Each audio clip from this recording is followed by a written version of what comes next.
Good afternoon, ladies and gentlemen, and welcome to the World Financial Group Jim Sullivan at the Thistle St. Andrews Curling Club in St. John, New Brunswick for championship semifinal action. We're down to 4 men's teams and 4 women's teams. And in the booth with me, I'm Keith Rains, and in the booth is Jeff Lacey. Hey Keith, how are you? Very nice to have you here. Jeff, outstanding curler in his own right and former chair of the Ford World Women's Curling Championships that we had here a few years ago in St. John. So it's great to have you in the booth, Jeff. And why don't you tell the folks at home who we have in our featured semifinal men's match? Sure. We have Team Tallon and going up against Team Odishaw. Lots of experience, know each other on the ice here. So on Team Tallon, we have Renee Como actually throwing the skips rocks, Ed Sear playing third, Chris Wagner playing second, and actually Wayne throwing the lead rocks, and I'll talk about that maybe a little bit later on. And Team Terry Odishaw, we have Skip Terry Odishaw, third Mike Kennedy, second this weekend looks like it might be not quite Mark Lecoq because it looked like it would get some switching around. Grant Oshaw playing second on the ice, and lead this weekend looks like Kevin Keefe. Nice. You complicated me. I know. I got the different names out there than the people on the ice. I know. A little curveball. Because, yes, Mark was here Thursday and Friday. Right. And obviously probably work commitments or something else, because this is prime time now. Exactly. We're into the money, serious money as they call it now. This is what it's all about. You know, this is where the conditioning, Keith, comes into play, because you know these folks were here bright-eyed and bushy-tailed this morning, played a competitive game at 8:30, and now a little bit of a break, not very long, an hour or so, and grab a quick bite to eat and go right back at it. So, and then of course the winner of this game will go on and play another game in the championship final at 3 o'clock. And just to give you an idea how they got here, in the Odishaw team finished with a record of 4-1, and so they were in no problem. And then we had a little bit of a logjam at 3-2, as you can appreciate. Yes. And Tallon team is what they do all week, folks, is they draw closest to the button. Right. So and they measure. Right. Exactly. And they take the top 4 of your 5. And that can be used in a tie break, and Tallon was on the right side of it. That's right. Let's just say. Yeah, exactly. And so that gave them the right to be here. Now they had to play both teams played quarterfinal action. Odishaw defeated Dacey 8-5 in their quarterfinal, and Tallon defeated Mayhew 7-5 in their quarterfinal to meet up here. In the other semifinal, James Grattan, who was undefeated in round robin play, defeated Jones of Moncton 5-3. And in the other semifinal, it was Jamie Murphy of Mayflower. That's down correct. In Halifax, former from this region. That's correct, yeah. Back in the day, he defeated Thompson 8-7 in a very exciting game to get to the semifinals. So we're just, these games are going to be 8 ends in length if you just had tuned in for the first time. So they go rather quickly. That they do.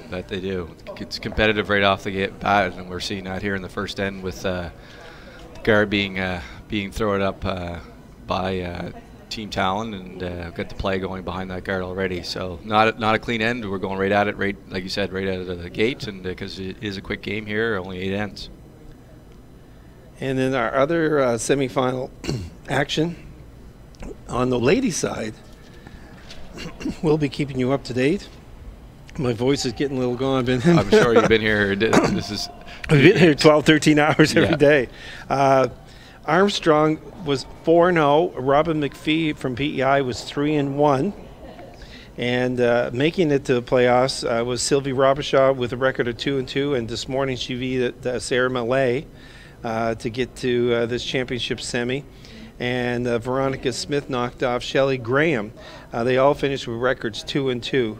So Smith is playing against Armstrong, and McPhee is taking on Robichaud. And we'll keep you up to date on those scores as they present themselves, because one of the challenge as you probably know, Jeff, is for some reason they have a difficult time putting scores up sometimes. Well, they're having a hard time even getting their names in the right color to start, so that really makes it difficult for the announcers here when you're trying to watch 4 games, and we're supposed to actually be focused on one. So, yeah, it's a little tricky. It's a challenge, like you said. And the funny thing is, I asked them to make an announcement. I said, folks, we like to update the scores, but we can't do it if you don't put your scores up and you don't put your names on. Yeah, exactly. But we're pretty good. I mean, we can look down the ice and we know the players, but still, it's all good. It's all good. It's all good. So I think we're starting the game out here, and like I said, Terry Odishaw, I believe, has the hammer type deal, and the play went right to the center, and we're now, I believe we're on a seconds rocks type deal, and just a little bit of a miss there out of Grant Odishaw. Advantage right now on this particular end goes to Team Tallon kind of thing, looking to set up the steal. Now this week, in some of the games, Terry has been shooting skip stone. Yes, but yes. This morning, Mike did. Yeah.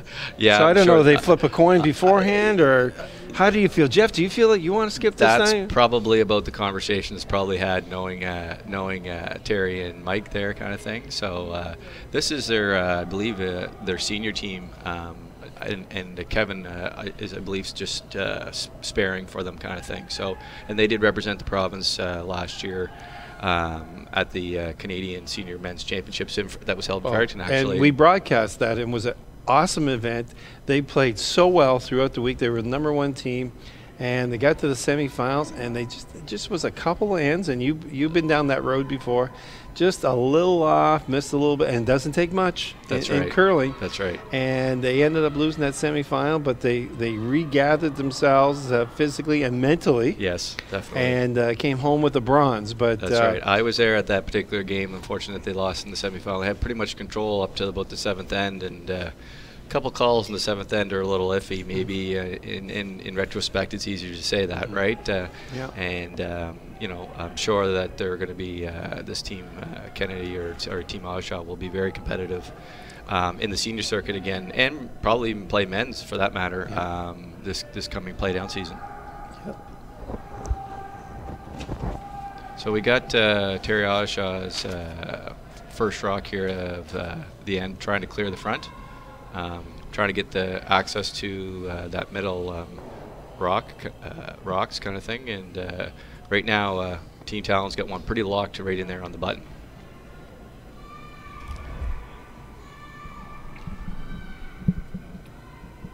I'll just give you an idea. Obviously, there is some cash involved here this week. We'd like to thank our sponsors, World Financial Group, obviously the Thistle St. Andrews Curling Club, Molson Coors, and the Canadian Mental Health Association, and why we're all here in honor of Jim, and raising some funds for a very worthy cause. But the entry fee is $850 for the men's on the men's side. And as you can see why they have advertisements on their outfits exactly. to help offset some right. of these entry fees. That's right. Total prize is $15,300. First place, $5,000. Second place gets $3,300. Semifinals, they're already guaranteed here, $1,500. And just by making the playoffs, the quarterfinalists will receive $1,000. So that covers their entry fee plus a little gas money. A little gas money, exactly. Yeah, so that all helps out. Yep. So if they start taking a little bit more time discussing shots, you'll understand why. Yeah, exactly. Like I said, this is kind of this is the time where it all pays off, pardon the pun, type deal, where I said, it's a long day if you happen to make it to the final, so the folks that are conditioned both mentally and physically kind of usually come out on top. So we got Terry throwing his, I believe, his last rock here at the end type deal. Oh, first.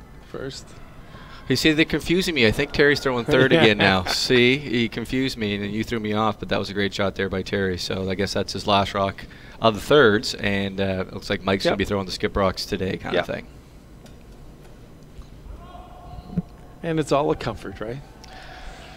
Yeah. Absolutely. I believe last year, and I'm going to go out on a limb here and take a guess. I believe at the as we were talking about the Canadian Senior Men's Championship, I believe that Mike did throw the last rocks. Yes. And Terry skipped the game type deal. So I think they're probably just getting a little bit comfortable with the season getting started and who's throwing the best. And of course, it's about the cash right now. So that's the key right now. Who can do it? And like Mike does have excellent draw weight. And I've seen it already in this morning's games where it had to come through a little port, and he had to touch it. And these rocks have been what's the proper curling term? Not roughed up, but sanded up a bit. Here. Textured.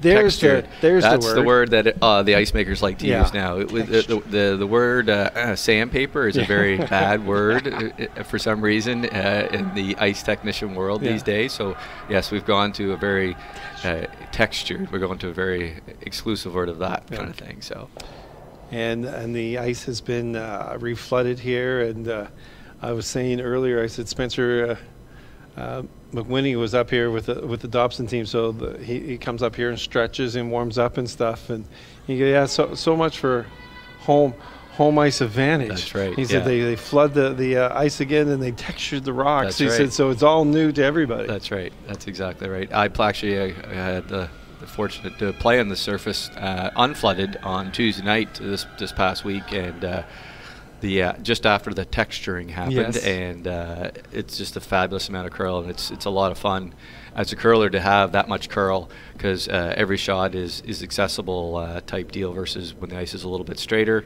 and the rocks are a little bit straighter, those shots may not be available. Here comes Mike's first shot here. Yeah, still trying to get out of the mess a little bit, so to speak, of the middle type deal. Playing another run through here. Actually, it looks like they're going to end up maybe double peeling those off. But again, right now, Team Tallon is definitely in the driver's seat in this particular end kind of thing. And Wayne, a KG veteran. Absolutely, yeah. Like he says, he's got these young bucks, and he's given his knowledge to them, and they have been playing very well this week. That's right. Wayne has it in his contract. He doesn't play morning matches or late evening games. Yes. I'm just saying the boys won both times. Oh my! Oh my! Oh my! I threw that dig into Wayne. Yeah, well, Wayne's got a lot on the go. Obviously being part of the Everest project, very successful event that happened here past August, I guess, in Fredericton. Looking at possibly doing that again and some other events around the Capital Wonder Club in Fredericton as well. I know he's been pretty active in that club, trying to get things going, and obviously has the paying job as well to do all that lot of stuff, and family as well. So he's a busy boy, to say the least. Here's the last shot for Como, who's shooting skip rock here on the Tallon team. Yeah, just looking to guard that up and not get too tight and allow the run through type deal. I think it's pretty good. It overcurl a little bit, but due to the nature of the angles of the rocks in that 4-foot area, that it's going to be pretty tough to again still remove that red shot rock.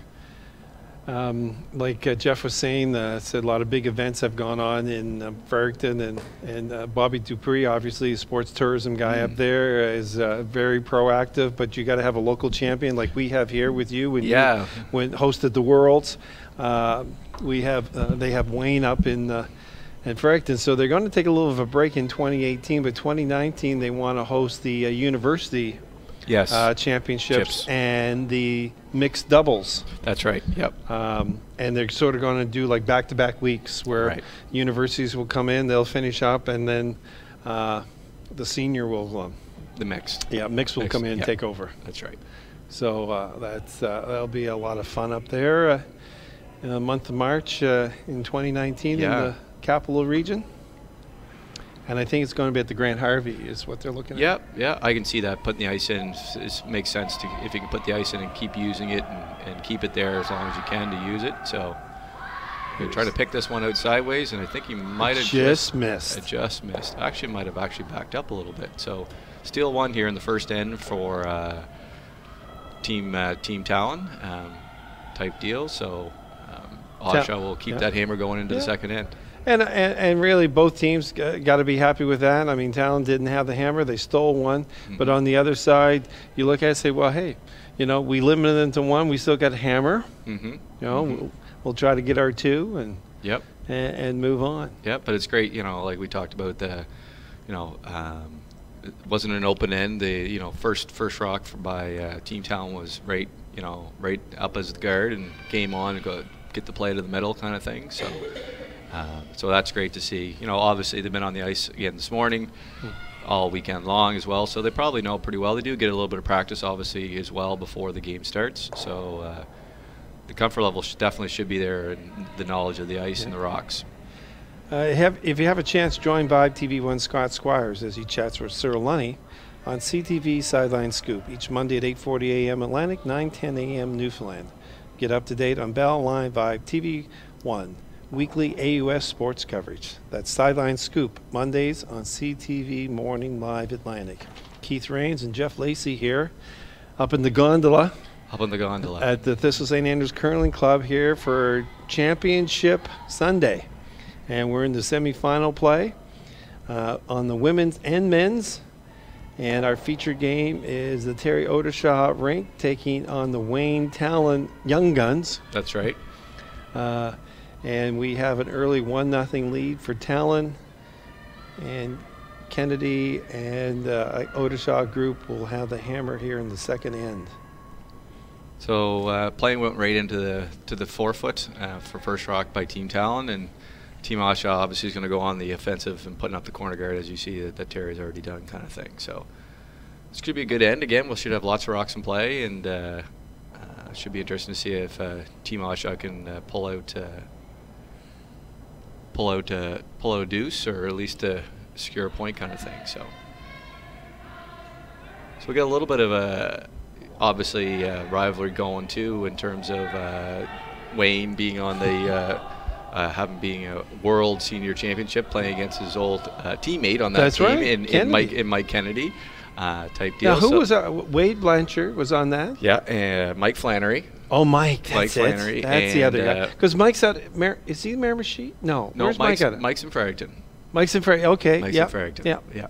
So that they did that was a great job to bring back not only Canadian but World Senior Championship 2014. Yeah, I believe that was the year. Yeah. Heidi Hanlon's group won right. the Worlds in 2012. That's right. And the men repeated that effort in 2014. So. Yeah, so I said to Wayne earlier, I said, is there going to be like a little banter going on? Yeah. I'm sure there's a good fellowship going on there. Competitive for all good shots. At the end of the day, most of these guys have already probably played together or played against each other hundreds of times. Yeah. Maybe not the younger folk on the ice, maybe it's hundreds, but they still have played against each other, these guys, a whole lot. So well, this is a great event because it's almost like a mini maritime championship. It really is. It really is. I know we don't have any men's teams from PEI. We do have Robin McPhee, a very good curler out of Prince Edward Island. She's made it here to the semis, taking on Sylvia Robichaud, a very obviously one of the top teams on the women's side. But on the men's side, like you said, we've got Murphy here, and there was Cansey from Newfoundland. Yeah, Skanes. Skanes, that's it. Sorry, Skanes. Yeah, Trent. Yeah. And he was here. And all in honor of a great fellow. Yeah. Jim Sullivan, obviously, and the great cause in the Canadian Mental Health Association. Well, it checks a lot of boxes off, doesn't it, Jeff? Yeah, it absolutely does. You got a great venue. You've got excellent competition. It's a great cause. And a great week of competition for these curlers as they prepare for their tankard championships in their individual provinces. Yeah, it's hard to believe we're already into December. I know, just kind of blink, and play downs in some cases for the ladies will start very soon. Well, January 3rd to 7th is their Scotties in Moncton this year. Yep. And the boys will be up in the mighty Miramichi in February. And St. Andrews, New Brunswick will host the U18 National Championships April 9th to 14th. That's right. Down in St. Andrews, New Brunswick. They got a big announcement down there yesterday. I watched in the news about funding for a new roof on that actual facility, actually. And I was ironic. I was up in Oromocto at another event talking to a curler and they actually have to take the roof off of the curling club.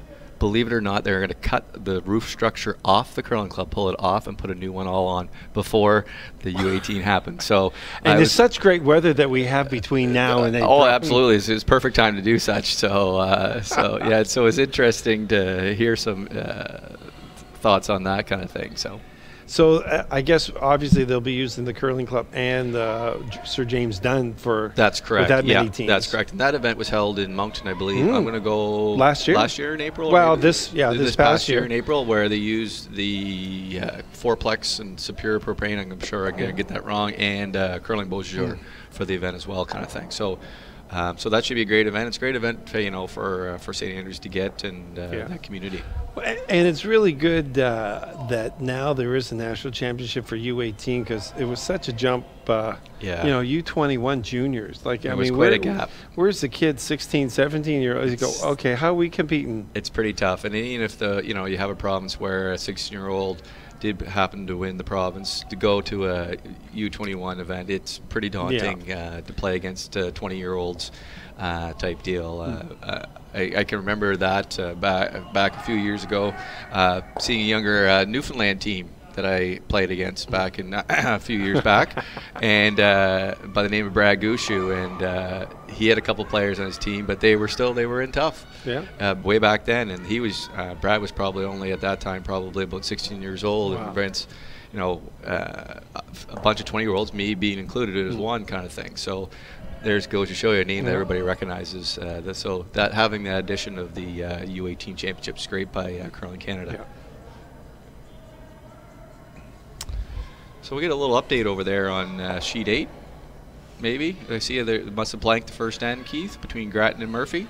Well, they could have. I see the one hanging down way over there. On the they end. did. Well, good. Yeah. So those boys have improved a lot. I can believe it. They have their names up. Yeah. Murphy, that was one of his biggest challenges this week, is put his name on the score. Oh, yeah, I can believe that. So that's good that they've done that. Armstrong is up 2-0 over Smith, and McPhee 1-0 over Robichaud. I think that's 2-0, Keith, actually. Sorry, 2-0. 2-0. That's a 17-hour days coming into play. And you are who again? Yeah. Bob Smith. Bob Smith. So back to our sheet here. Looks like there's been some rock moving around, and Team Odishaw was sitting 2, and Team Tallon just took that rock out, but Terry will try to remove it and get undercover and type deal and try to secure his 2.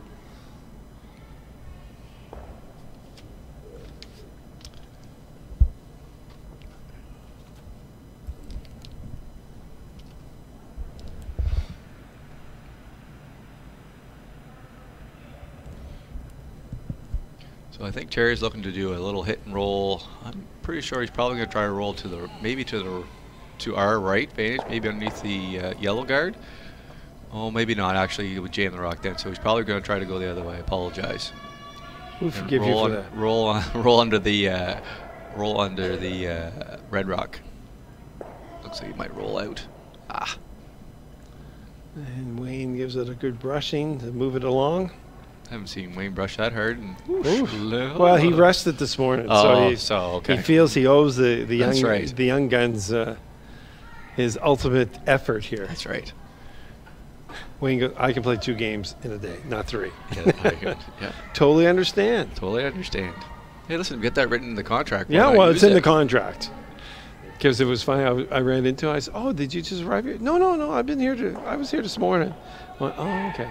So yeah, I don't do mornings. Yeah. So did the team play with 3, or did they find? No, they had 4. Kyle, Alex. Oh, Alex. Kyle? Yeah.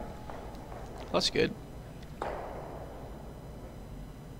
So Team Tallon rolls out. The house is clean.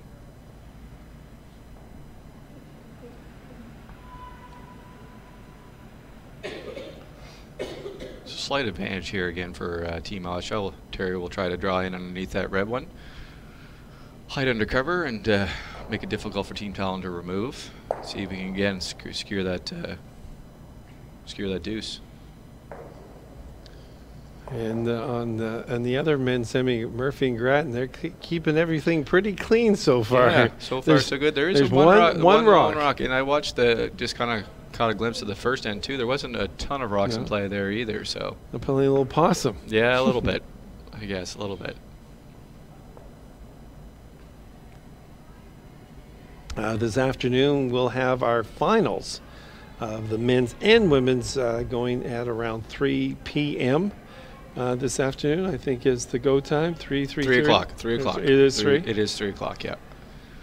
Boys are trying to get this one by, and the line does not look very good, unfortunately. Nor does the weight a little light.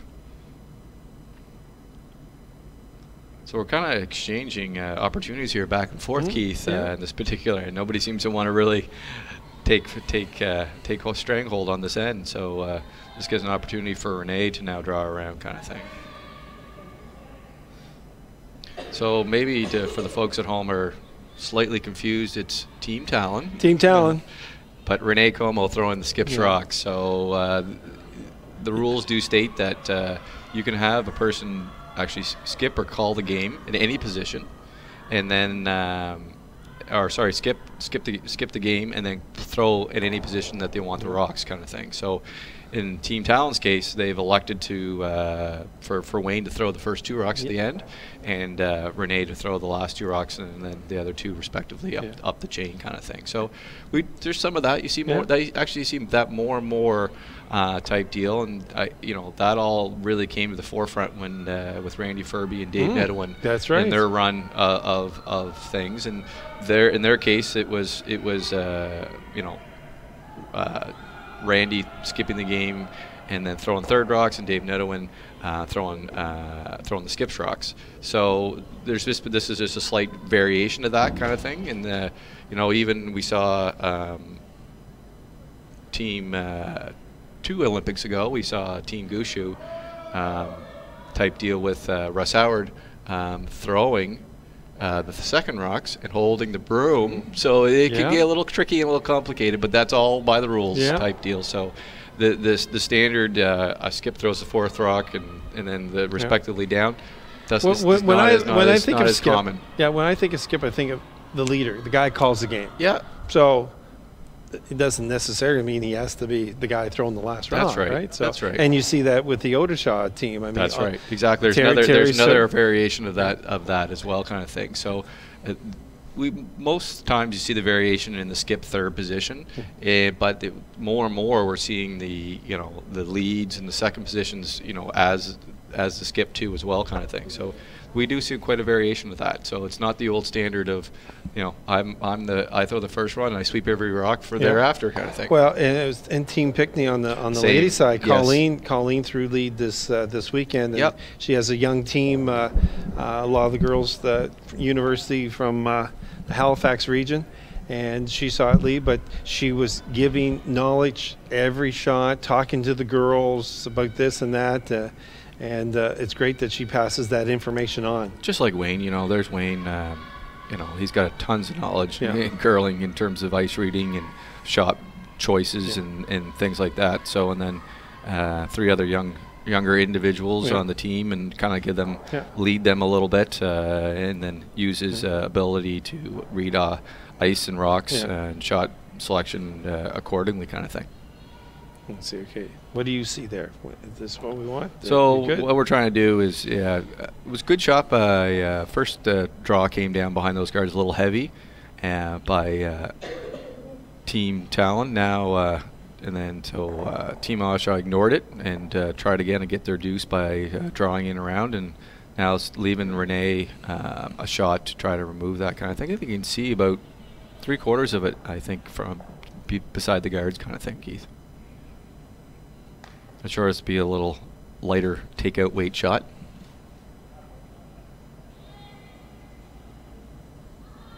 The thing with the ice and the rocks and the texturing is if you're tight and you're light, it's pretty much trouble. And if it starts to curl, it's hard to hold. I like it. If you're tight and light. Yeah. Nice shot. That's a great shot there. and to get to nose and not take out his back one is really advantage. Yeah. He's been curling well this weekend. Yeah, Renee's a great player, former New Brunswick junior champion. Actually lost the Canadian final a few years back in the Canadian juniors, so no slouch in Renee Como there in terms of ability. Well, I wouldn't think Tallon would have a week. God love him. Yeah. So now Team Odishaw here with Mike Kennedy throwing the last rock, just going to try to secure their one by removing the rock that Renee just threw in there, and try to remain within the 8 foot to get shot. And a great end again by the Tallon team. With another great hammer. end. Yeah, another great end. A little back and forth missed opportunities in the middle of the end, but again, pressure on Team Odishaw by Team Tallon here type deal, and it's a tough shot for Mike.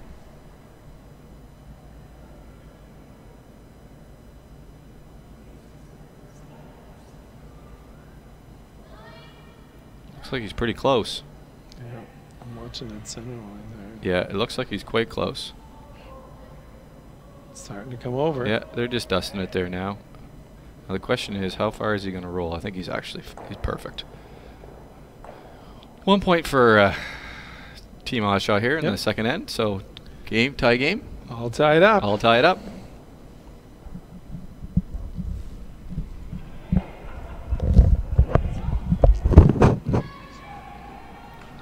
Let's give you a little bit of an update maybe of the other games that are going on.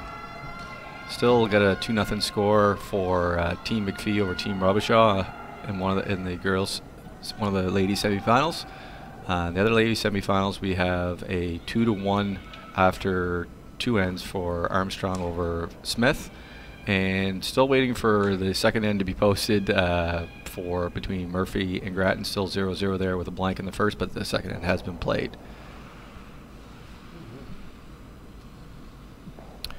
So we'll see Team Odishaw here go first, and probably go a little bit again try to get a little bit pressure on Team Tallon to hold them to the 1 or even get a steal. Knowing Terry that he'll go on the aggressive, try to put a little more pressure on the younger players maybe. This team's struggling a little bit, so he'll have to be careful of that and make sure that he doesn't get himself in too much trouble.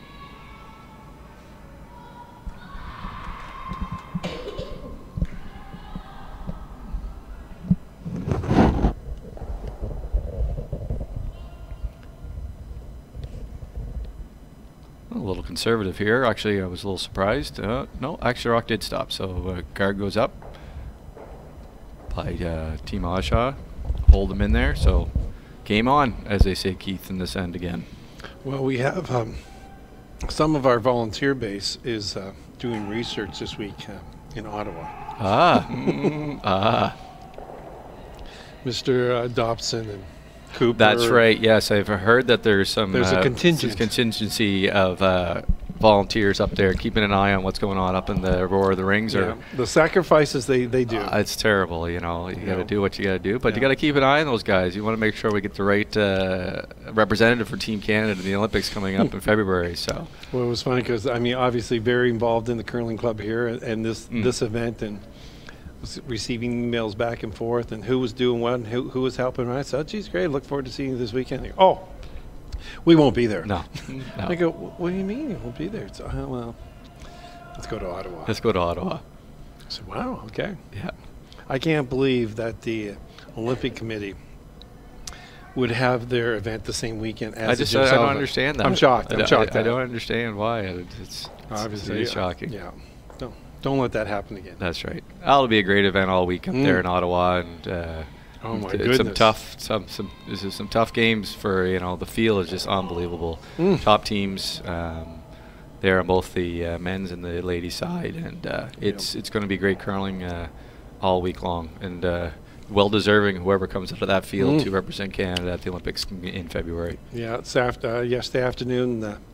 We had it on the big screen downstairs. They were watching, and also when that was going on, of course, the juniors are in Moncton this That's weekend. right. Yes, the U21 provincial championships are happening. So we're broadcasting that on TV 1-2 up there. So We've got crews everywhere. Well, yeah, it's I'll have to say again, the addition of 5 TB1 to the curling world's been absolutely fabulous, and to have you guys cover everything has been great, and to be able to be anywhere in the world to watch New Brunswick curling, no matter what it is, men's, women's, juniors, it's been absolutely fabulous type deal. So thank you for that. Well, thank you.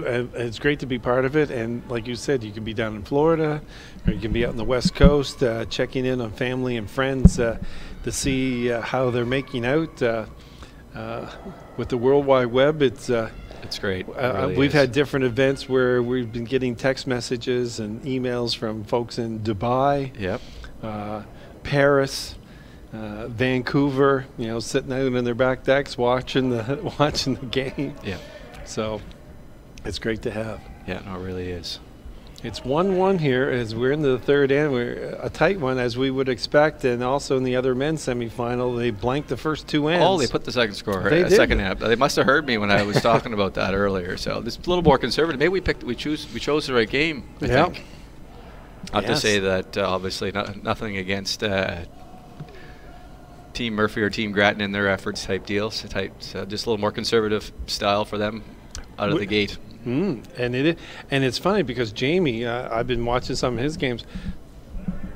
They usually have a lot of rocks in play. Yep. So obviously they know James quite well, and again, another thing could be, in terms of fatigue, both mentally and physically. Maybe it's just easier to run up and down the sheet a little bit and just take it easy for a little bit and focus on the last 4 ends a little bit more. Yeah, that could be part of it as well. We'll keep an eye on that one. We will.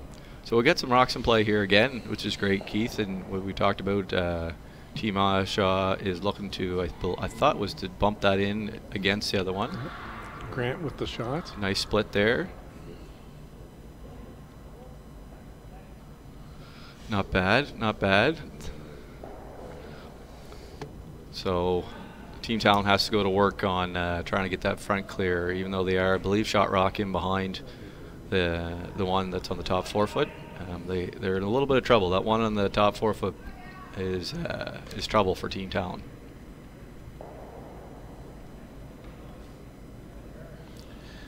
Be sure to follow us on TV1 Atlantic on social media.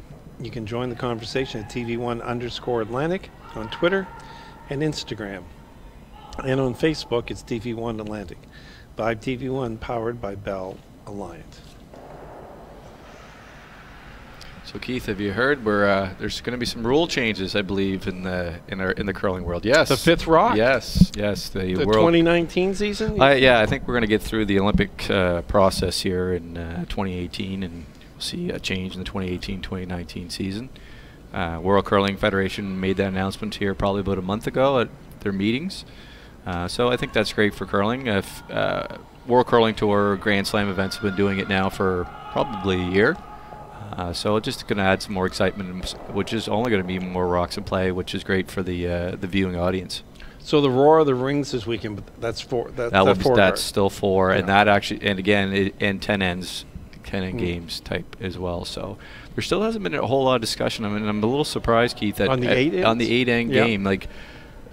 Some of we've even seen some of the Canadian championships, and we mentioned the seniors earlier have moved to an 8M format. Love it.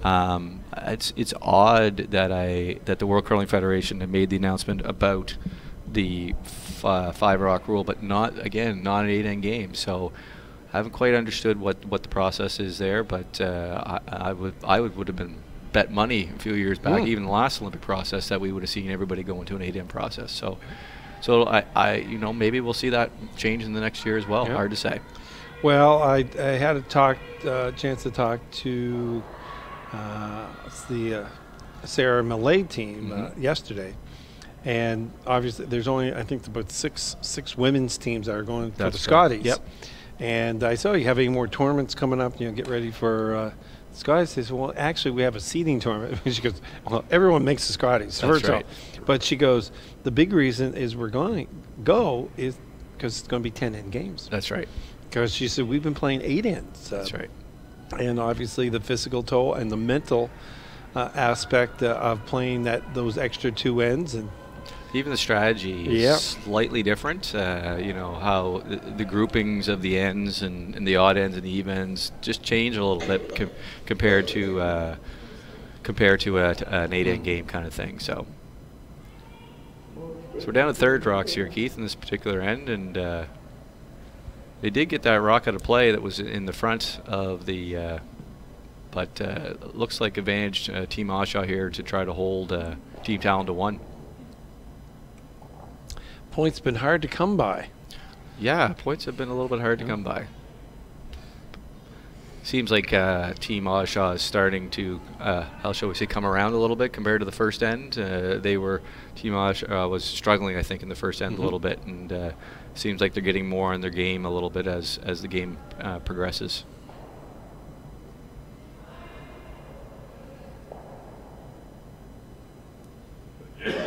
For a hit and stay here, or hit and roll behind those guards. It looks like he might roll out. Yeah. Might have a biter. Yep. Just enough to make things interesting, Keith. You're going to see, I would assume, well, I shouldn't say that with Terry Odishaw, that he'll probably chase that red rock, but I would think with Mike holding the broom down there right now, that's probably the case, which is what they're, oh, wait, so see what I mean? Here we go, we're moving over there. I how about this? How about this? I thought, no, they've elected to draw behind the corner guard, again, to try to force, which is a little bit of a risk. Well, in the women's semi, Veronica Smith scored 3. Ah, big 3. Yeah, in the third end to go up 4-2 over Jennifer Armstrong, as they're playing the fourth now. So 4-2 Smith over Armstrong. Still nothing to report from the Murphy Grattan match. All tied up at ones. McPhee-Robichaud. I did finish the third end. Again, that Grattan and Murphy group are, again, not very prompt to go to the board type deal. So baby steps, Jeff. Baby steps. I'm going to hazard to guess it probably was another blank if that's the case. If they're not running up to throw score up, that's probably the case. Great draw there by Terry Odishaw behind that corner guard. Again, a little bit of a risk, Keith, by doing that particular shot because, again, no matter where you went behind that guard, even where he's at, it's going to leave Team Tallon a chance to draw to it and actually maybe put a little force on for 2 here. See, this is the part I love, the strategy, right? Yeah. Like, I mean, I love this. I just sit back. Last year, I think we did the tankard here. Yes. And for the championship, I had Wade Blanchard on one side of me. I had Jeremy Millay on the other side. Yeah, that's a good strategy. I just introduced, here where we are, folks. Boys, yeah, go to it. Go to it, away you go. And they were having a great time. Well, what do you think about that? Well, I don't know, because if you leave it there, it's going to cause this. Yeah. And it's just really good to have the printout coming out of these guys' head. And there's a miss. Yeah, a little bit long and it's heavy on his draw there, so. Now, the risk by Team Odishaw pays off there. So that's what happens, you know, when you do take that risk. Sometimes it does work out, but sometimes it doesn't. Yeah, so it's like dangling that carrot. Here I am, exactly. Right here, yeah. Come on. Which is ironic because, you know, if you went downstairs, Keith, and you kind of walked behind the glass to the different groups of people, they'd be all having that similar type of conversation. Yeah. Well, what do you think I should play this, or I think I should play that kind of thing. Oh, so, it's great. Yeah, and everybody's got their own strategies and opinions, so... and it's interesting because the ice conditions play a factor. You know how the thrower that's throwing plays a factor. So it's easy behind the glass here for us to talk about. Well, I should do this and should do that, but it's quite a job by the skip third to make sure your shot selection is the right one, so to speak. And it looks really easy up here. You get in that hack. Yeah, it's not the same perspective. No, it's not. No, it's not. So it looks like again more pressure here by Team Odishaw to try to draw another one around that corner guard, which will really put them in the driver's seat if they can get it under there, which looks like Mike's going to have a great shot here to do such. Looks like, Renee's going to have his hands full here in order to get himself out of this situation. Looks like probably I would say probably elect to try to make a double and roll over towards our right. Wayne's left, I guess, and see even get himself out of this end. If he could do that, they get a roll. It's ironic. He makes the double. They roll over there. Odishaw goes to hit that rock and rolls out, and then he could have a hit for two after. But that's how fast things can swing. Yes. In this particular game. Now you were mentioning, I don't know if we're on the air or not, about competing in the Travelers this year. Yeah. Now, just explain when we talk Travelers, maybe folks aren't. Yeah. You know, folks, we know about the Briar, okay? Yeah. I mean, and that's what these teams are obviously going for. Absolutely. Win the Tanker, go with the Briar. But there's something else. So, and I'm going to say maybe now about, I'm going to guess probably about 8 years ago, Curling Canada decided that there was a gap similar to the U18, U21 situation. In curling, where you had the elite curlers competing for the Scotties and the Briar, but then there was this gap of curlers that should be able to maybe play at a national event, but probably won't be able to devote the time or the effort or have the ability to get to a Briar or Scotties. So they developed this curling club championship called, and the sponsor is the Traveler, so everybody calls it Traveler, similar like the Scotties. Yep. So in that case, you have to be a member of a curling club. Obviously, all have to be the same member of the curling club. Whereas here we have members from all over the different clubs. Yeah. Then you are only allowed to have one player on your team that's either has competed in a national event within the last 5 years. Okay. So if that's the case, you're allowed to have that one player, and it's been a great run. I've heard only good things about it, type deal, and everybody's came back. The event, the national event, just happened in Kingston, Ontario, and we had the ladies team was here from Thistle St. Louis Curling Club. They came back, saw them last week, and they just said it was an absolutely fabulous experience. Great. And probably an experience that those ladies, maybe one or two of them could have maybe potentially made the Scotties, but maybe not. But so now they have a curling experience, life experience that they'll always remember, kind of thing. No, it's great. It's a great concept. And so, how many years have that been? I'm going to guess about 8, maybe 8, 10, maybe even 10 type deal. And again, it's nothing but good. And they even take the rules another step to how we have a lot of times you'll see repeat champions come out of the same province year after year. Well, in the Travelers case, if you win the provincial championship, you're not eligible actually to play in the next year. So that there would be there'd not be any consistent of making this competitive team, so to speak, and then repeating over and over. So it's really trying to level the field to try to give everybody the national rock star, what I call, feeling of playing at a national event. Here's Kennedy's last shot here. Yeah, so it looks like Rene did remove successfully one of the yellow ones on his first one, but not the back one, and Team Kennedy went right back and just replaced it there again, and to really force Rene now to go out wide and make a draw to the full 4-foot slash button in order to secure his one. So good job by the Odishaw team. Yeah, so success regardless of what happens here, whether it's a steal or even a force. That's success for Team Odishaw in this third end. So it's our first draw to secure a point. We've seen Keith in this end. Rene has thrown a couple draws, but this is where the throwing ability of the skip really comes down, because a half shot doesn't matter in the third or second or lead position. Half shots sometimes are good; you can get away with that, but at the skip position, it's all or nothing. Just keeping it clean. Sweepers are looking pretty close. Hasn't started to curl a whole lot yet.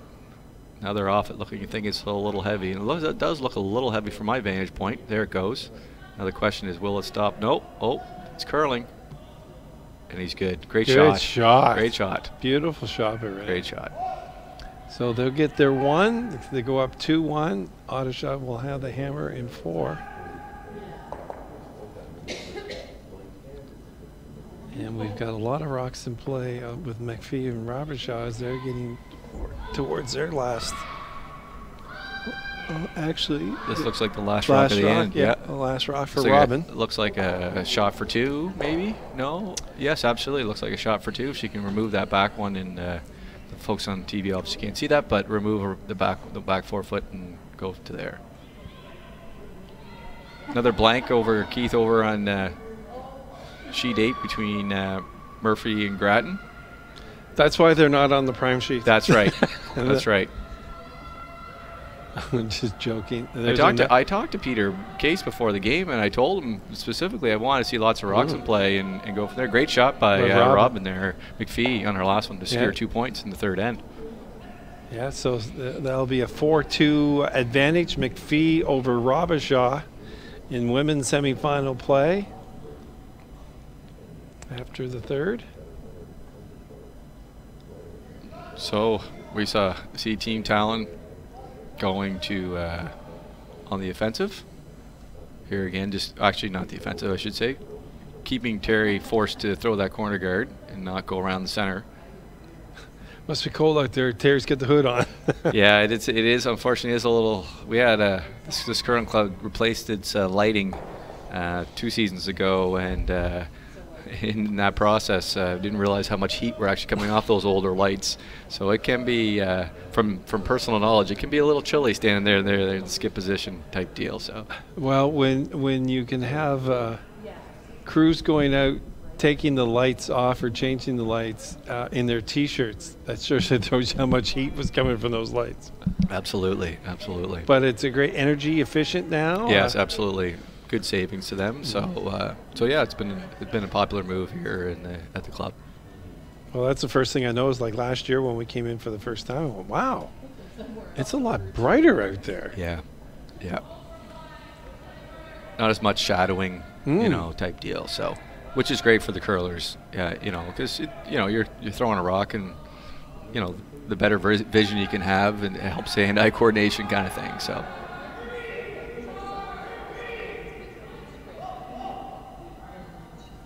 So we're definitely game on again this end. We get your traditional rock play. First one to the top 4, corner guard, center line guard. Now it gets interesting. Now the decisions. Now in the the end. game begins. Now, this is where the shot. Not that those shots are easy. Any of those 3 shots you see there, but this now is where the shots become really. Whether he tries to hit and roll with a lighter hack weight type deal, does he draw to it, that kind of thing. So. He's asking, I believe he's asking Kevin to play a little hit and roll behind his corner guard, which again is coming between 2 guards, which is not very easy.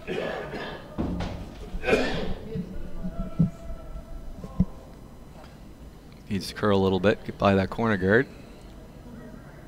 Oh, nice shot. I think he's got a pretty good shot here by the looks of it. Great shot there by Kevin. See, again, nothing to negate the first 3 shots, but that's a pretty tough shot that he just made. So where does Kevin play his curling out of? Kevin's based in Fredericton. He plays at the Capital Winter Club. Terry Odishaw and Kevin have been long time friends, type deal. So Terry, they play together in men's. Went to a Briar together. Okay. Type deal. So great friends there. So no surprise to see Kevin sparring with Mark out of the lineup today.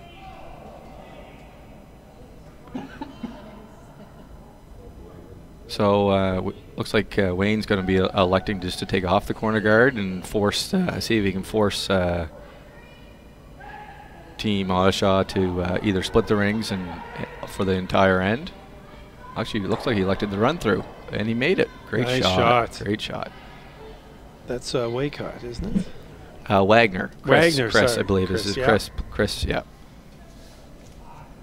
Great shot there, but again, advantage Team Odishaw here now because still has 2 guards, both the corner and the center line guard to draw around kind of thing. So even though their rocks were moved from play.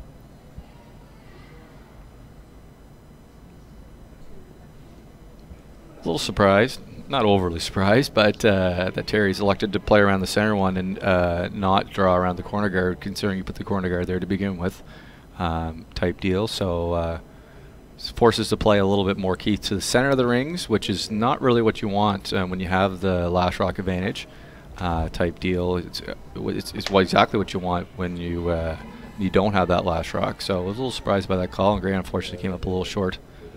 on that. Here are some other national events that are happening this year on the curling scene. Is the World Financial Group Continental Cup is in January 11th in London, Ontario. Yep. And the New Holland Canadian Juniors will be January 13th in Shawinigan, Quebec.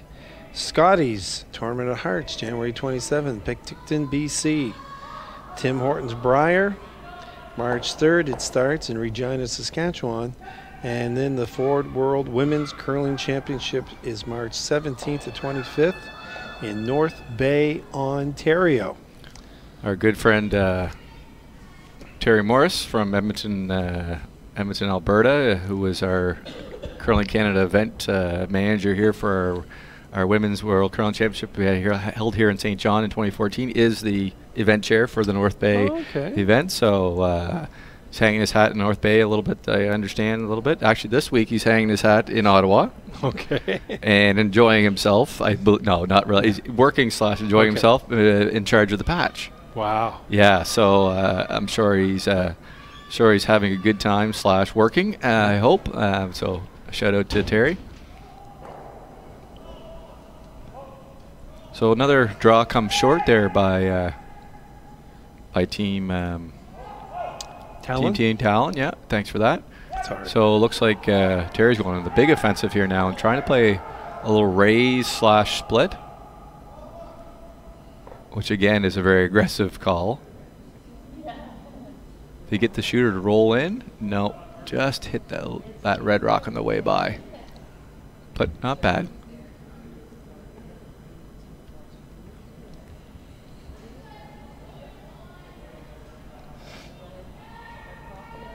So Wayne will be elected to play a hit and roll here, force the pressure back onto Terry's team. So we're into that mode, the middle end of exchanging opportunities back and forth here, Keith. You think it's going to be a 1-0 game over there on sheet 8 between Grattan and Murphy? They're really old school. They're really old school curling. They're really saving a lot of energy over there. They're not realizing there's a free guard zone now, or what? What's going on over there? Oh. Are we back to 1995 here or something, folks? Yeah. You know, I can say I played lead position for a long time and played in those 1995 days that you said. She was boring at times, peel, and it just was. But to have the free guard zone and now going to 5 rocks, it's absolutely fabulous, from both a player's perspective and a viewer's perspective. So it really is great for that. In jest and talking to about that 0-0 game between Grattan and Murphy, that happens. We just both want to be conservative. I guess it's who's going to blink first here. Yeah. But I've got a feeling when it gets to we're into the they just finished the 4th, and it looks like James was blanking the ends and had the hammer all that time. So I think he actually scored. Okay. I think he's actually scored now. Now we won't know until the next end is over what they did in the last end. But so it looks like Terry's still not totally comfortable with Keith with that center line rock. So he's actually trying to remove it and thinly roll in, which is a really hard shot. No, just gonna take it out and just try to leave it there for a split, maybe on his last one kind of thing. Oh no! Again, I'm confused between the third and the skip thing again. Terrible, isn't it? I'm sorry. Jeez. The pressure the things that they do to you, Jeff. It's terrible. It really is. Again, Wayne doesn't like that rock because it's too close, so he'll elect to remove it and try to roll into the rings.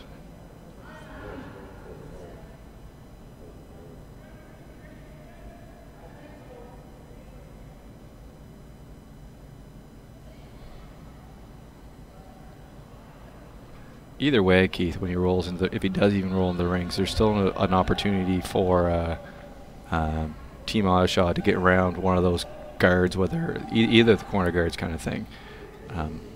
He's very close in the shot, just going to roll a hair too far.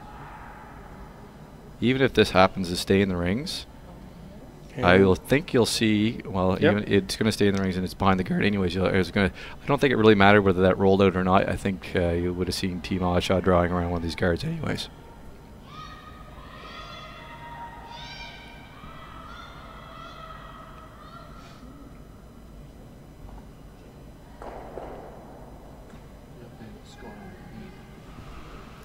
Yeah, I told you we had a score on 8. They scored. They were so disgusted with the score that it knocked his name right off the scoreboard. You see that? Yeah. It's 1-0 at the end of 4. Grattan is taking a commanding lead. Yeah, I'm sure James is not very happy about that because I believe he did have the hammer. So scoring 1 is probably not at all what he wanted, especially after the blanks in the first 3 ends. Well, it was yesterday. There was the team. I think Kendall Thompson went 7 ends without the hammer. Ugh. And won. And won. He was stealing points. He won them to death, as they say. Looks like a pretty good draw here by Terry and Team Odishaw to get behind that corner guard. He just left it exposed a little bit, but he can't play. I don't think he can hit it because it'll jam on that back one. So tough shot here for Renee. Might elect to play the run back. Must be a little bit cool out there, Keith. You get Terry in the hood, and you got Renee with the Tucon. Yeah. And then you have Sear with the T-shirt. Yes, exactly. Yeah. He's obviously not sweeping hard enough. Yeah.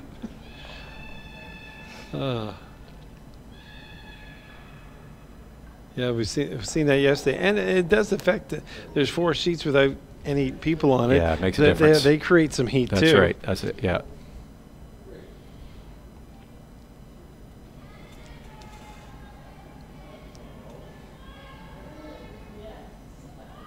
So it looks like Wayne's asked Renee to try to remove that rock with very quiet weight and not jam it on the back ones. Probably look like playing like hack to back line weight.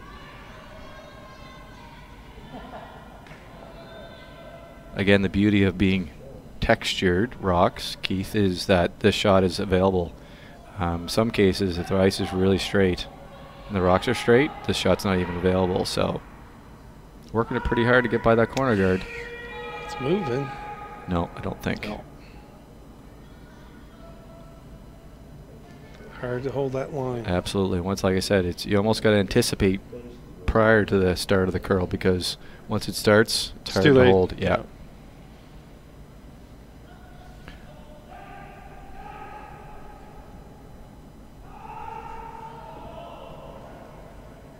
Little decision time here for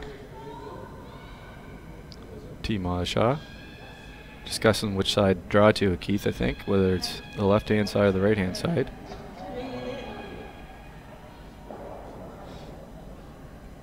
I believe they've elected to draw over to our right. Not even sure they're really considering going way underneath that corner guard or not. Just try to get it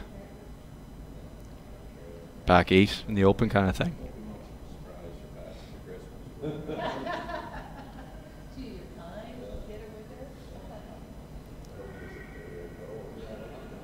Team Smith there with a big steal too. Keith, see that? And yes, jumping over there. Wow. And take a commanding lead. That's a little bit of an upset. It's a little surprise, yeah, a little bit. Not familiar with the Veronica's team that much. Yeah. Know Jennifer's team a little bit type deal. So yeah, probably a little bit of surprise. And there's sometimes, you know, Jeff, Armstrong had to buy. Didn't have to play this morning. Smith was playing, you know, got their weights down, the curl and everything, and you've seen the result here, which now on the other side of the coin, McPhee didn't play either. That's right. Yeah. But she's leading 4-2. Yeah. Sometimes it just there is no consistent way to say that's right or wrong. You know, obviously you get a bye to the semifinal, you want it, right? But there is always some down factors to it as well, type deal, and you got to be ready to play when the time comes, kind of thing. So we had a draw here by Mike Kennedy and Team Odishaw on his first one. Just hung on to the back to stay second shot. So they were a little nervous coming down. Did stay, and now it looks like Renee and Wayne are considering playing the double, which is a pretty tough shot. Pretty thin angle here. The other option Renee could have which is really risky, is you could actually draw down to the one that Mike just threw and try to force that way kind of thing. But it looks like he's electing to play the double.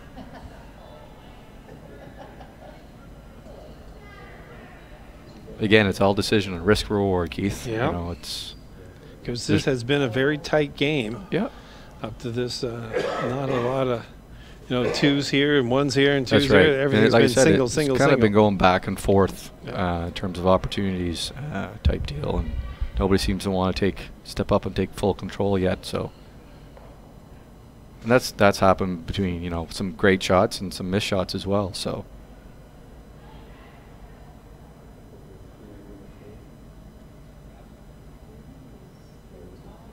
This has got lots of steam on it.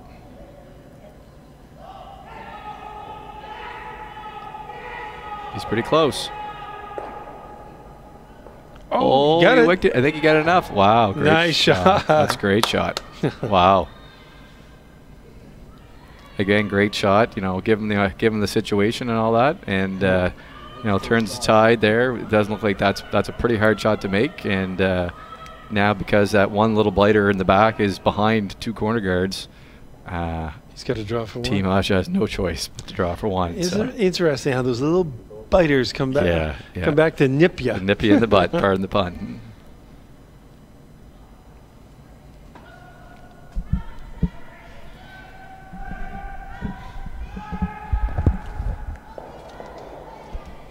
So last rock here in the fourth end.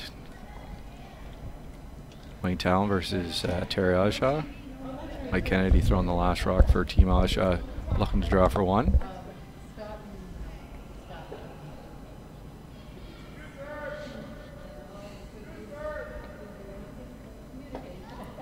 Looks pretty good, I think. Keith looks pretty safe. I'd say that's probably 1 point. Great draw there by Mike. Mike's been a long time curler and consistent on that draw weight. He's renowned for that type deal. And I think that's probably one of the reasons why they flipped the. Yep. Because I noticed in the match earlier today, same sort of thing. Like there was a lot of opportunities where a lot of rocks around, and the skip had to draw in, and couldn't ask for a better person to be that guy. That's right. Well, if you have a chance, watch Inside the AUS for a look at what makes Atlantic University sport the ultimate student-athlete experience. Inside the AUS is available to Vibe customers in Atlantic Canada on Channel 1, Vibe TV 1, powered by Bell Alliant. Keith Rains, along with Jeff Lacey, here at Thistle St. Andrews Curling Club for the 6th Annual Jim Sullivan World Financial Group Classic. We're in the semifinal play in the men's and women's. Our featured match is Wayne Tallon's group, Wayne Tallon and the Young Guns. Wayne Tallon, the Young Guns. Taking on Terry Odishaw's group, and it's all tied up at 2 apiece, and we're heading to fifth end. That's right.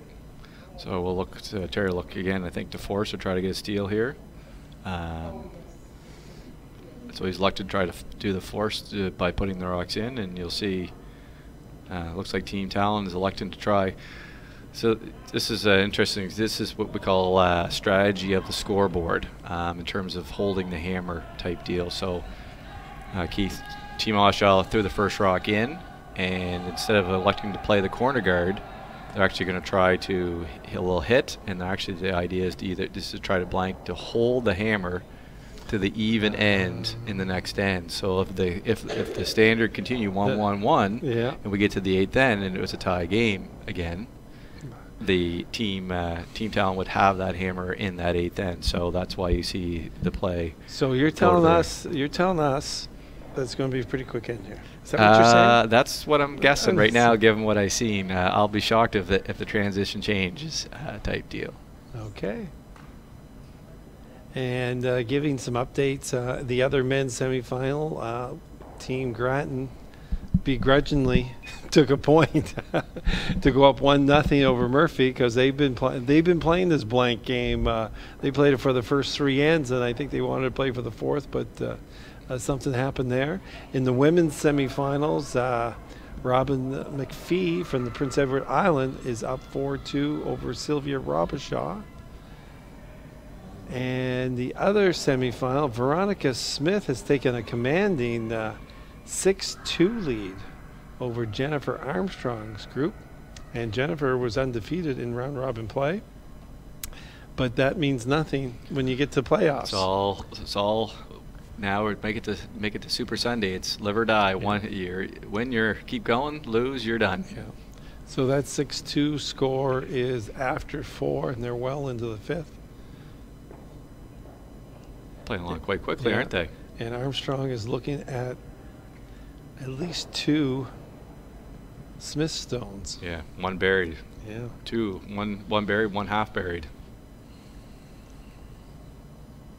And over the men's there, it looked like I was watching that end a little bit, the 5th end, and James had one in behind for the longest part of the end, and I look back and now I see T. Murphy hitting to lie 2 over there.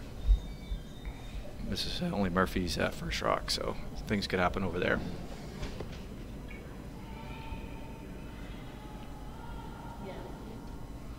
So we saw Rock go long, then we saw Tara Shaw switch gears because he knew what was going on by the look of the shot selection by Team Tallon. And you see Wayne's walked up and asked his teammates to just basically remove that rock from play and roll out. As I said, quick, fast, blank. Get us back on pace here? Yeah, I guess so. That's maybe what they're trying to do. Yeah. That's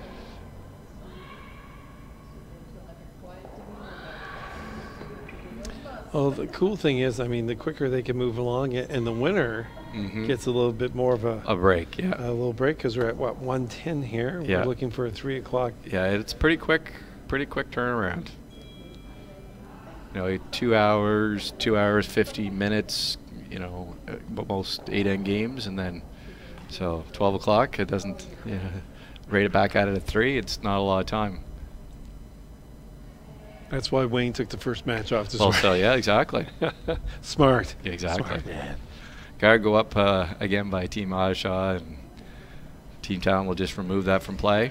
You know, Team Odishaw is looking for basically a flat miss, a flash as we call it, type deal. It doesn't happen very much anymore, but at times.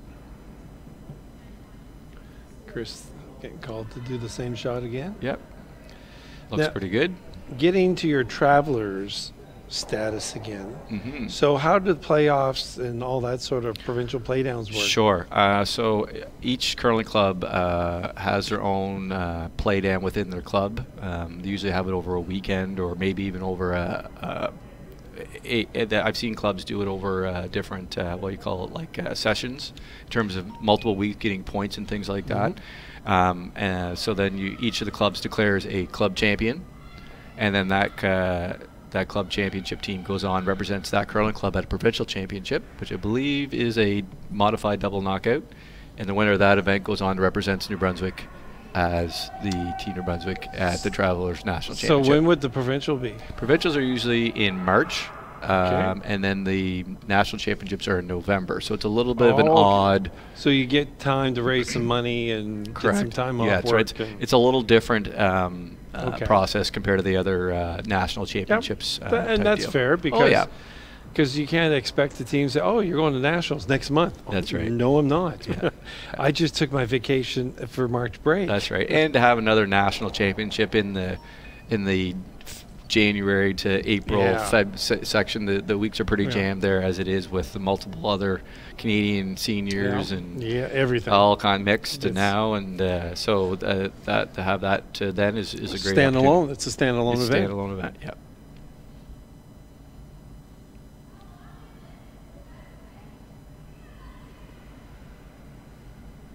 And how many teams would go to the drive? Is that It's a full national event, so you have 14 teams. Men's and women's? Men's and women's. So it's a great event, and most times held in a curling club. So it's a great event for any curling club to host. So you get, you get 28 teams, and then there are a lot of times, given the nature of the fact of, it's probably the first time. They could host it here. They could host it here, but a lot of families travel as well to watch because, you know, it could be an opportunity for a player, might be the only opportunity for that player to get to a national event. So, of course, the family members want to join in. Yeah. I see, said the blind man. We'll bring in bleachers. That's right. We can do that. Had them here before, seen it. Oh, we might actually have a miss here. We get a jam, and they're going to leave a guard. So, advantage Team Odishaw, given the nature of this end, I would say. So you'll see now. You'll see Team Odishaw go right around that corner guard and try to get the force of 1. And that's exactly what they want, type deal. Murphy took 2 in the 5th, so he's up 2-1. But in the 6th end, as Jeff said, that means Grattan has a hammer. That's right. Yeah. James probably not. James didn't want to give up 2 there in that 5th end by any means, but he's not overly upset. You know, he still holds control if he can get 2 and a couple ends to play. Armstrong got 1, so she's down 6-3 now after 5 ends. Yeah, to Veronica Smith. Yeah, she's going to have to really go on the offensive in terms of trying to steal points here, because she's going to need to steal not only 1 point, but probably 2 points in one of the 3 ends that are left. Yeah, hit and hope. Yeah, so she's really going to have to. There'd be not a lot of hits probably on her team, a lot of draw shots kind of thing. So, and looking for a few misses.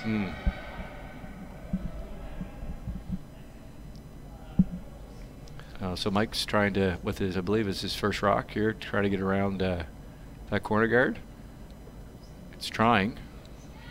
Oh, no, actually buried in there pretty nice. That's a great shot. Let's probably see Renee be elect to go up and run that rock back. No, I guess not. According to the broom going down, they're going to play a lighter weight shot and try to come around the guard and remove it from play.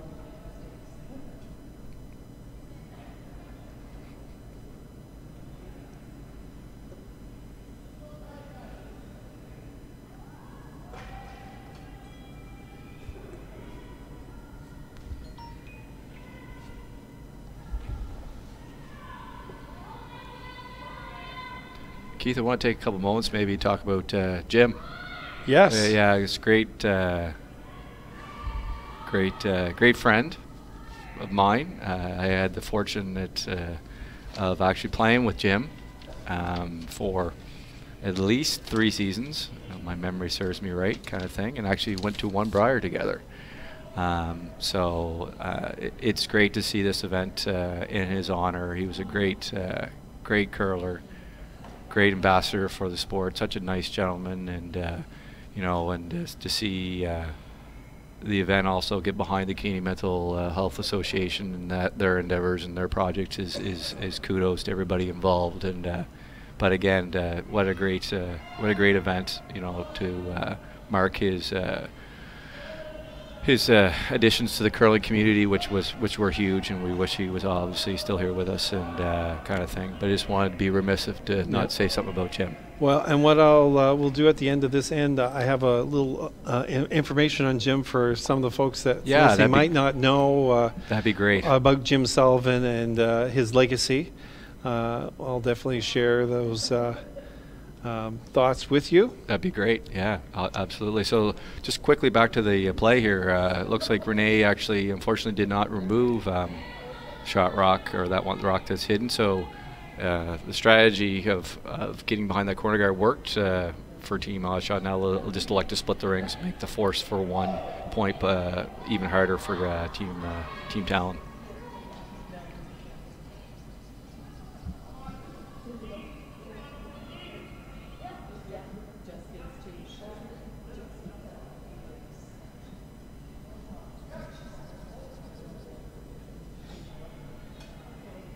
They're looking at, is it going to stop? That is the $1 million question.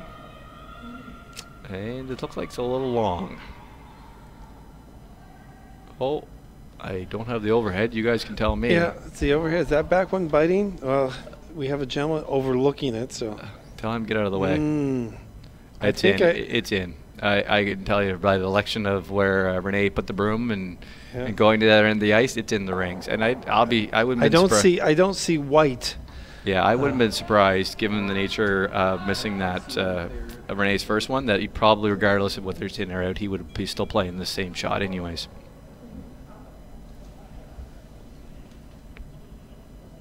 Final shot. of this fifth end.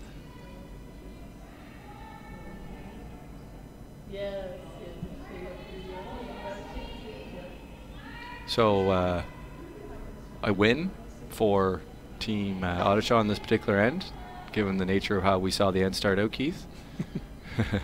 I was a little slower than I anticipated. They missed that. They left that guard, so it slowed it down here, kind of thing. So yeah, we're moving along really good. We were just catching right up, but that's how the game goes. One slight miss, and it looks like success here for Team Tallon to secure that 1 point, take a lead. So 3-2 after 5. Coming back this way for 6, and now Odishaw will have the hammer. Mm-hmm. Well, here's some info about our Jim. Jim Sullivan was a son of New Brunswick curling legend Dave Sullivan. Took up the game of curling at age 12 and never looked back. His contributions to the game both on and off the ice left a lasting impression on Atlantic Canada and Canadian curling culture. Big, tall, and lanky, Jim could be seen smiling and talking to folks in curling clubs all across the Maritimes. And generally, everyone he talked to smiled back. Jim had a large personality and love of people that earned him the reputation as being the nicest guy you'd ever want to lose to. And true to that reputation, Jim did his fair share of winning. He skipped a junior team which captured the 1987 New Brunswick and Canadian Junior Men's Curling Championships and the 1988 World Junior Men's Curling Championship in Germany. The Sullivan Rink was New Brunswick's first world champion in any sport in more than 60 years. In 1990, Sullivan and his team were the silver medalists at the Labatt Brier and earned an era when 100 teams would turn out in New Brunswick for a shot at the provincial tankard versus 20 teams today. The team was inducted into the New Brunswick Sports Hall of Fame in 1994.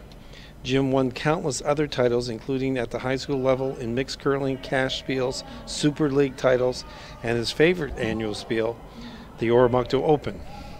Held at the Gage Curling Club, where Jim won A section many times, taking home a boatload of prizes from the co-op. Yeah, true enough. Jim was a lifetime member of the Capital Winter Club in Fredericton and was a member of TSA, where he organized and chaired the TSA Fun Day Cash Spiel.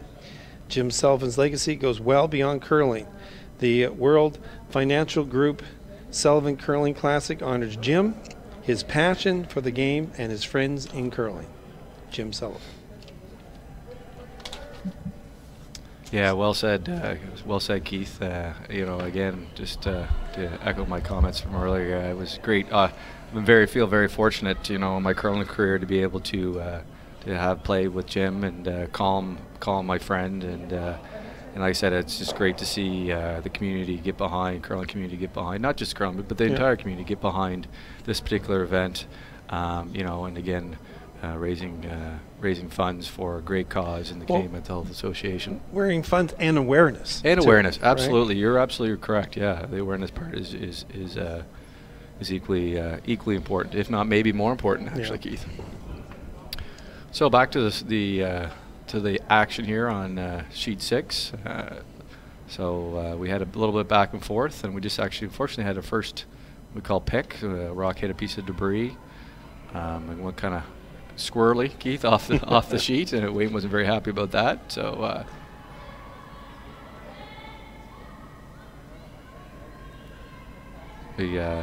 looks like Terry's asked Kevin to try to draw around the center line guard, and it's looking like he's a little bit heavy, which is not what Terry wanted.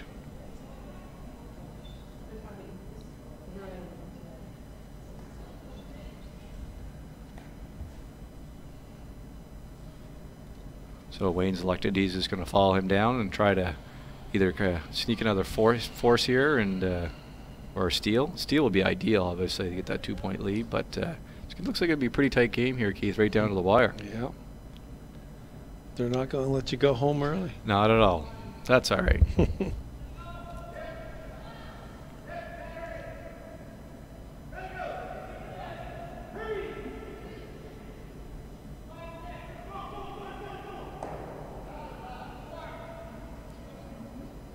Looks like Chris has got a great one here. Coming right around that guard. He's just got to get a little bit more weight. Oh, it's a little bit short. It's not terrible. It'll be a thorn in the side of Team Odishaw for sure.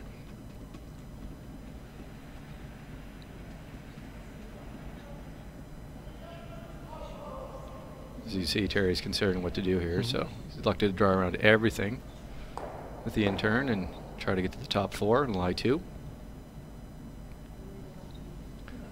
Grant's been a little bit off today. I've noticed his draws have been a little bit light and over curling on him a lot. This is a little surprising. Grant's usually spot on when it comes to the draws. I had Felipe up here. Yes. One time, well, I think last year for the tanker. Of course, Felipe had his iPad out. Oh, of course, doing the stats. doing the stats. Yes.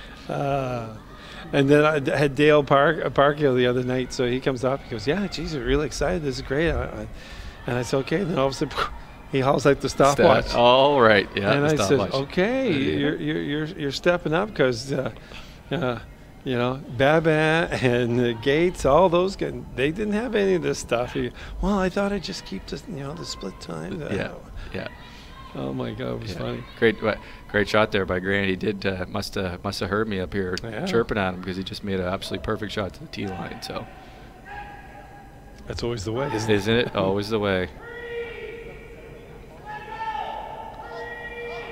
Looks like Wayne's trying to get that rock removed, and he's a little tight. Nice. By 1, by 2. Great shot. Great shot. Chris Wagner. Oh.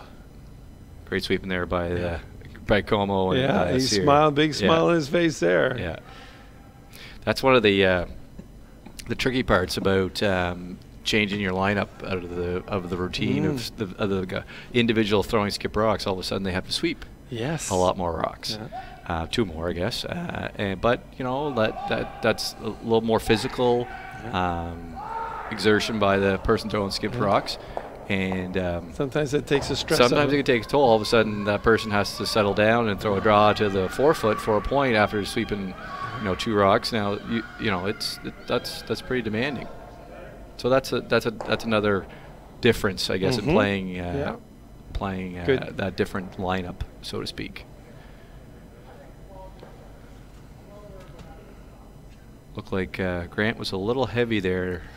A little heavier than what he wanted to be and didn't quite curl as much, so it's not what he was looking for by any means. So the door opens here for Team Tallon. If they happen to be able to make a hit and roll here, Keith, to the top 4, they are definitely going to be in the driver's seat and looking at for a steal.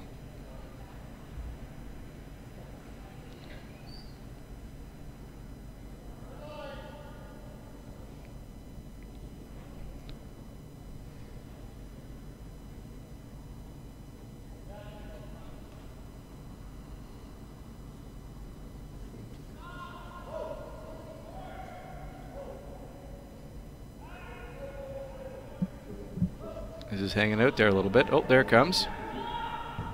Oh, maybe not. Don't want to jam on that back one. The red one. It's okay on the other one. Didn't want to have anything to do. Now it's decision time for Terry.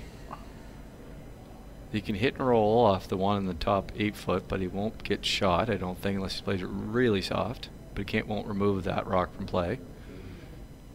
Can draw, out-turn draw, freeze, top 4.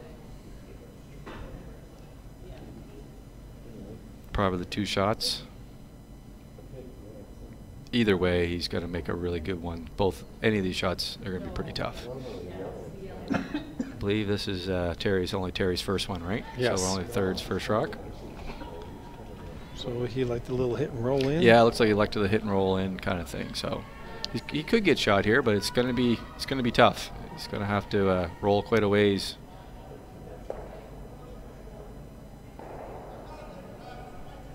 So when you played with Jim, who was all on that squad?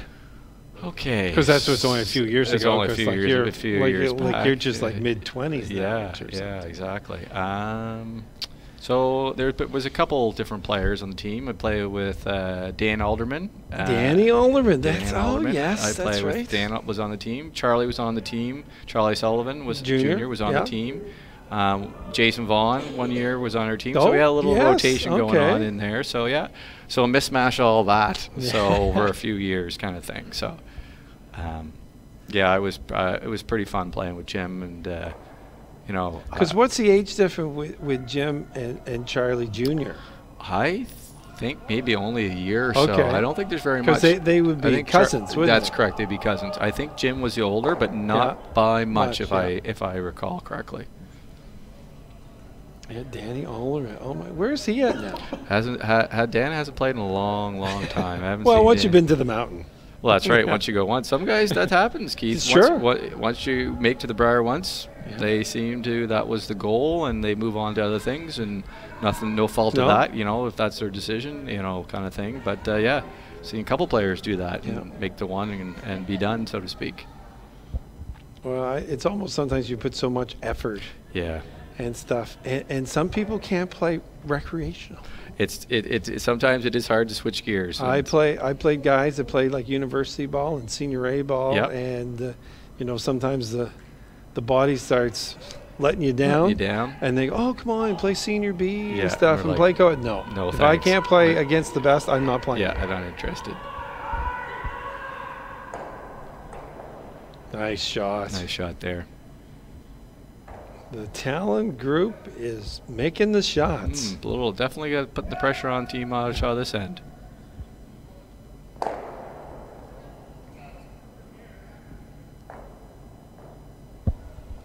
It's interesting. You see the different strategy, maybe on this particular end to what you maybe will watch on TV. A lot of folks watch TV in Ottawa this week, where that front rock, that red rock, would have been ran back so fast.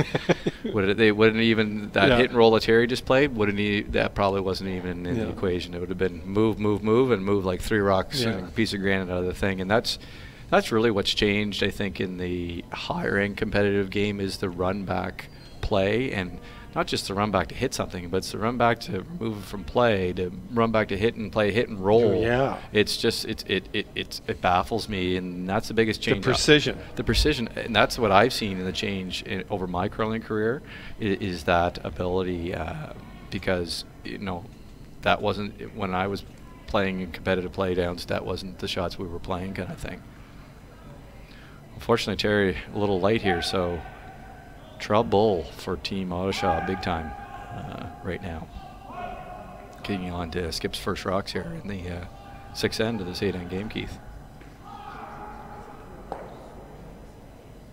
Oh. Wayne jogged out. This is serious. He jogged out. He senses it. Wayne sensing some blood here for sure. Yeah, I would say. This could be it. I mean, this could be the pivotal end if he blocks this up and makes a good shot here, and there happens to be one more miss, particularly out of Team Odishaw. It's a definite huge advantage, game advantage for Team Tallon.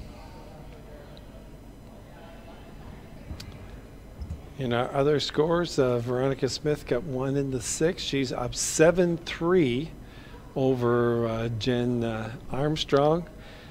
As far as we can make out, it's a 2-1 game, Murphy and Grattan. And McPhee and Robichaud all tied up at 4 apiece. Yes, sir.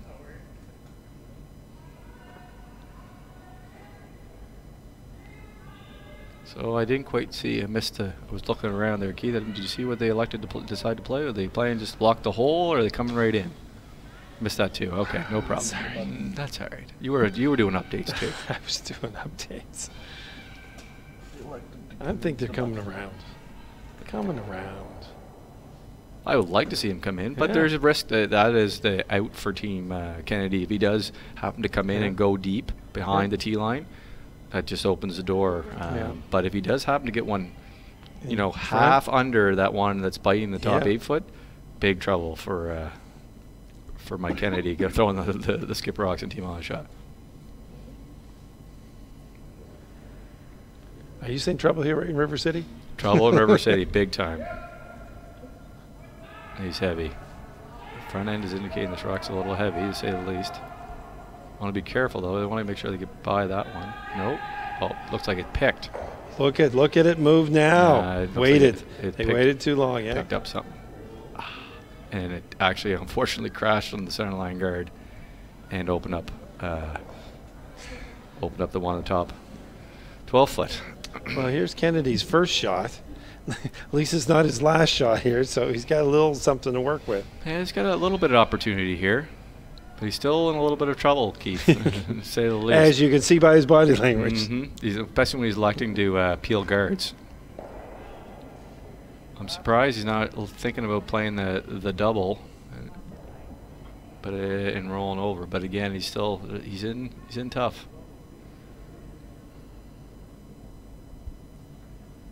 Grant's going to come down and give a little input here.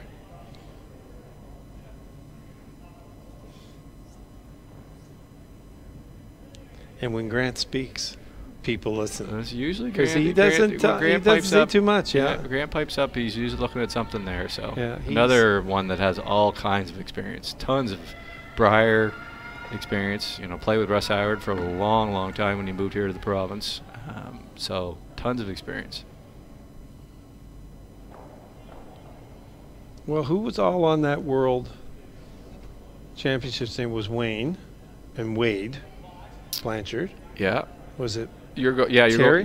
No. And Mike. So he had Mike Kennedy. Mike Kennedy. Had Mike Flannery and Mike Flannery. And Wade Blanchard. Yeah. Okay, Mike Flannery. That's right. Yeah. So I think they're looking at talking about. I'm not sure what their Grant was looking at over there with that yellow corner guard. They're liking something over there.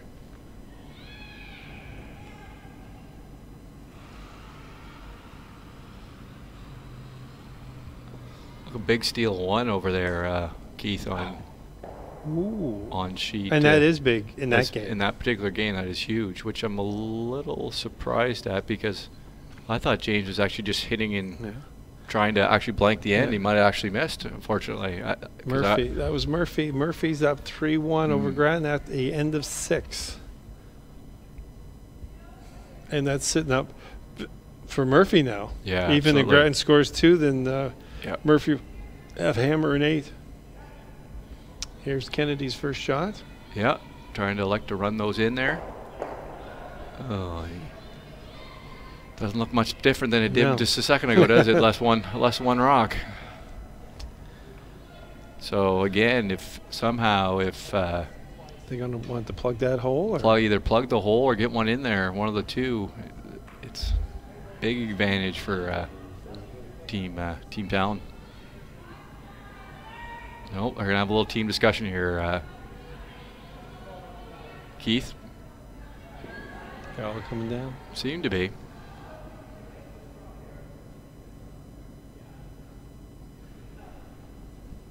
I'm not sure if he can draw in there now where that yellow corner guard is, if there's enough space to actually get it wide enough to come around both of those rocks. That hole looks like a big hole from up here, but may not be as big when you're down there on the ice in terms of the way the rocks are moving. Chris Wagner's just saying, okay, well, let me listen to you guys. What are you strategizing? Pretty quiet guy. Yeah. Pretty quiet guy. Just tell me when you want me to sweep. Yeah, exactly. Tell me what you want me to throw and tell me when you want me to sweep. Yeah. Where you wanted to end up. Okay, good. Yeah. Done. Yeah.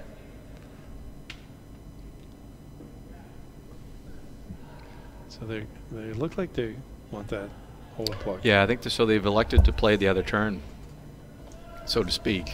It's not a wrong turn. It's just to do the nature of how much it curls in order to get it to stop in the right position. It's actually easier to play the in turn versus playing the out turn. Yeah.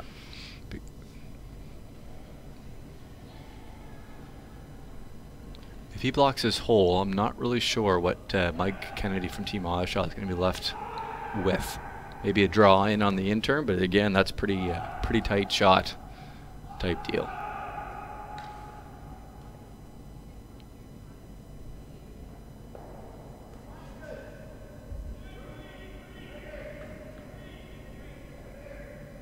Looks like they're just dusting it.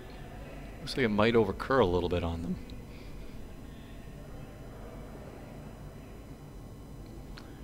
A little heavy. Yes. Going to go a lot further than he wants to go. I think he's still going to be okay.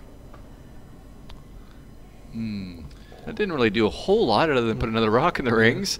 Makes it slightly more complicated. But I think there is still potentially a hack weight shot to come through those 2 rocks, Keith, and get the one that's on the back of the forefoot out. But it's not a real big hole, is it? Well, if you rack up on anything, I mean, you've got Tallon laying 4. Yeah, this actually could be. I said it could be a tight game, go all the way, but it happens to be a miss here. We could see the Velcro going on the gloves real quick. And that's why I was talking to who was I talking with this morning? Anyway, we were discussing. I was a little surprised that teams like, say, Armstrong team and some of these other teams don't videotape their games.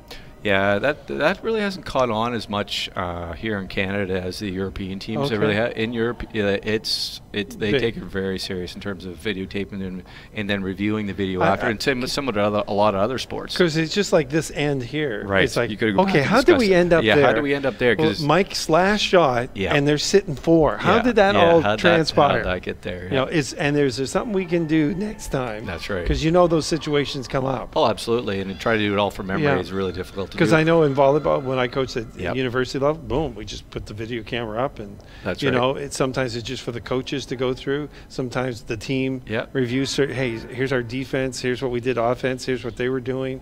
But it might be only 15 minutes that they see. Yeah. But here's that last rock, and it overcurled right out of his hand. I don't know if it picked again or what, but I think it's Velcro time, wow. Keith, and 4. I think we're done.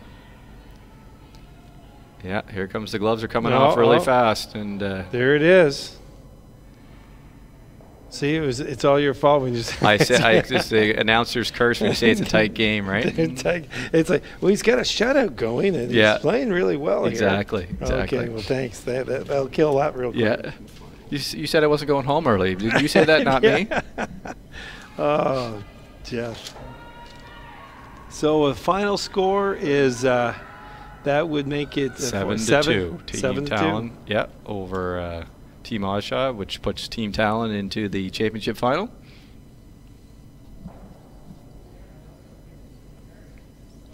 And we'll just give folks a quick update before we take a little break here and get ready for the championship finals at 3.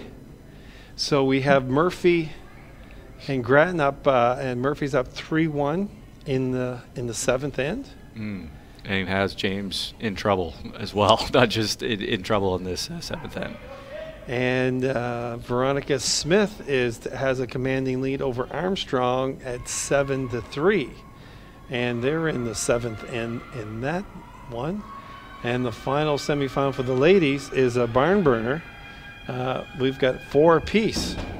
And they're in the 6th end here, and they've got 1 shot left before they get to Skip's Stones.